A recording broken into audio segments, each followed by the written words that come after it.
जोंनि बिटिआर सरकारनिफ्राय नैबेथ' गुदि जिथु बेसिक कर्स बियो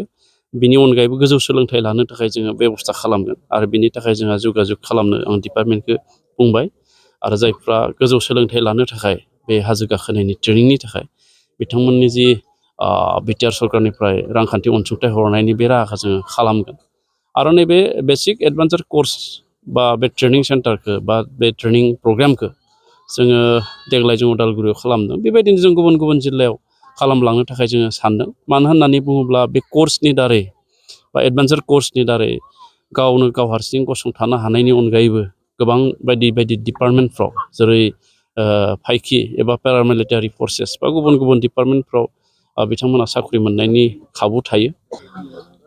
आं जोबोद गोजोननाय मोनदों मानो होनना बुङोब्ला नैबे एडभान्स जिथु एडभान्सार कर्स जोंनि हाजो गाखोनाय दा हाजो गाखोनाय होनना बुङोब्ला आथिंजों गाखोनाय दुरुंजों गाखोनाय जायखौ अन्थाइयाव गाखोनाय बा दैमायाव नाव सलायनाय बेबायदि एडभान्सार स्पर्ट्सआव गोलैयो आरो बेखौ जोङो बिटिआर सरकारनि स्पर्ट्स डिपार्टमेन्टआ बोसोरफ्रोमबो खुङो नाथाय देग्लाय जोङो बेखौ उदालगुरि जिल्लानि नैबे 42 नं भेरगाव एमएलए खमस्टिनि सिङाव थानाय बे टेंकि बस्तियाव जोङो बेखौ लानाय जादों बे एडभान्सार कर्सखौ आरो बेहाय मोनबा जिल्लानिफ्राय 65निबो बांसिन सात्र साथ्रि फरायसुला फरायसुलि बिथांमोना बेवहाय बाहागो लाफैदों हौवासा आरो हिन्जावसा आरो बिथांमोनखौ फोरोंनो थाखाय गोरों फोरोंगुरु इन्सट्राक्टरफोरखौ बेवहाय थिसननाय जादों आरो आङो गासैबो बाहागो लाफैनाय फरायसुला फरायसुलि बिथांमोनखौ आंनिफ्राय हामलायथि होयो आरो जाहाथे बयबो मोजाङै सोलोंनानै थाङो आरो सोलोंनानै इयुनाव जाहाथे बिथांमोना आरोबाव गोजौ सोलोंथाइ लानो हाबावो बिनि थाखाय बिथांमोना गावखौनो थियारि खालामो आरो दिनै आङो फोसावनानै गोजोनगोन जोंनि बिटिआर सरकारनिफ्राय नैबेथ' गुदि जिथु बेसिक कर्स बियो बिनि अनगायैबो गोजौ सोलोंथाइ लानो थाखाय जोङो बेबस्था खालामगोन आरो बिनि थाखाय जोंहा जगाजग खालामनो आं डिपार्टमेन्टखौ बुंबाय आरो जायफ्रा गोजौ सोलोंथाइ लानो थाखाय बे हाजो गाखोनायनि ट्रेनिंनि थाखाय बिथांमोननि जि बिटिआर सरकारनिफ्राय रांखान्थि अनसुंथाइ हरनायनि बे राहाखौ जोङो खालामगोन आरो नैबे बेसिक एडभान्सार कर्स बा बे ट्रेनिं सेन्टारखौ बा बे ट्रेनिं प्रग्रामखौ जोङो देग्लाय जों उदालगुरियाव खालामदों बेबायदिनो जों गुबुन गुबुन जिल्लायाव खालामलांनो थाखाय जोङो सानदों मानो होननानै बुङोब्ला बे कर्सनि दारै बा एडभान्सार कर्सनि दारै गावनो गाव हारसिं गसंथानो हानायनि अनगायैबो गोबां बायदि बायदि डिपार्टमेन्टफ्राव जेरै फाइखि एबा पेरामिलिटारि फर्सेस बा गुबुन गुबुन डिपार्टमेन्टफ्राव बिथांमोना साख्रि मोननायनि खाबु थायो बेखायनो बे कर्सखौ जोङो गुबुन गुबुन जायगायाव लानानै मोनसे एवारनेस सांग्रांथि लाबोनायनि थांखिखौ जों साननाय जादों आरो ओरैनोबो जोंनि बड'लेण्ड ओनसोला बे हाजो ओनसोल दङ दैमा दङ बिलो दङ दा बेयाव एडभान्सार कर्सआ बा बे एडभान्सार कर्सखौ सोलोंनानै गावनो गाव गसंथानो हानायनि माखासे खाबुफोरा बेयाव दङ दा बेखायनो जोंनि फरायसुला फरायसुलि जोंनि सेंग्रा सिख्लाफ्रा जायफोरा बे बिथिङाव गोसो गोनां बे बिथिङाव गियानखौ सोलोंना लानानै गावनि लाइफखौ इयुनाव दाना लानो हायो बेखौ जोङो नोजोर होदों जोंनि बिटिआरनि गाहाय खुंगिरि प्रमद बर' बिथां जोंनि बिटिआरनि लेङाइ गाहाय खुंगिरि गबिन्द बसुमतारी बिथांमोननि दैदेननायाव दिनै जोंनि बिटिआर ओनसोलाव लाइमोनफोरखौबो जोङो गासैबो बिथिङाव जों खाबु होनायनि थाखाय जोङो साननाय जादों आरो बेबायदिनो लाइमोनफोरखौ जोङो बायदि बायदि बिथिङाव जों थिसनलांनायनि हाबाफारिया जोंहा जागायजेनबाय दा बेखायनो फैबाय थानाय समावबो जोङो गुबुन गुबुन जायगायाव बायदिसिना स्पर्ट्सनिफ्राय हाबाफारि लायोबा जोंनि लाइमोनफ्रा जाहाथे बाहागो लाफैयो आं बेखौ बे नोंथांमोननि रादाबनि गेजेरजों खावलायो सोंथि खालामो आङो गोबाङानो जोंनि बर' रायजो राजानि बिमा बिफाफ्रा दाबो माने आनसिभिलाइस बायदि दङ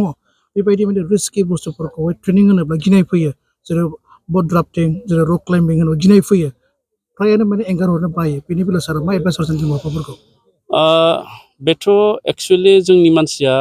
आगोलावथ' माने हाग्रा बंग्रायावसो थायोमोन नाथाय बै आगोलनि मानसिनि जिथु साहस आरो दानि मानसिनि साहस एसे सोलायबाय आगोलाव हाग्रा बंग्रायाव मोसा मुफुरजों जुजिनानै दैमा दैसा बारनानै थानाय हारिया दिनै नोगोरमुखि जानायनि थाखाय गिनाया हयथ' बांसिन सोमजिनो हागौ आरो दिनैनि ससाइटियाव दा नोंथांमोना बुंनाय बायदि रक क्लाइम्बिं बा राफ्टिं बा बायदि बायदि जायफोरा रिस्कि गेम बेखौ गावनि गथ'खौ दैथायहरनो गिनाय मोनो होननायनि मोनसे जाहोना जाबाय मा बिथांमोननियाव नलेज हयथ' गैया आरो बै गेमफोरनि दारै गावनि गथ'नि बा जोंनि जेनेरेसननि हयथ' फिउचार लाइफ दंना गैया बेखौबो हयथ' बिथांमोना मोनथिया, नाथाय बेजों गोबां फिउचार लाइफ दङ। बाहाय साख्रि मोननाबो सोलिनो हायो, मोनालासिनोबो सोलोंनो हायो। नाथाय मोनसे खोथाया बे थार जे कर्सफोरखौ जाय लायो बेखौ माने 100% कमप्लिट खालामनांगोन।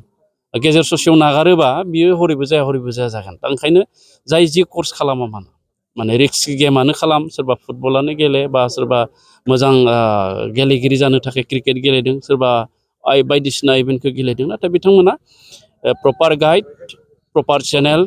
प्रपार मोनसे नलेज लानानै जाहाथे कर्सखौ कमप्लिट खालामो। आरो बिदि कर्स कमप्लिट खालामोब्ला बहायथ' गिनांगौनि जेबो खोथा गैया। आरो गोजोननाय मोनगोन आङो, जों सर्टलि बिटिआरआव जोङो जा हाइ क्लासनि मोनसे हिलिं सेन्टार,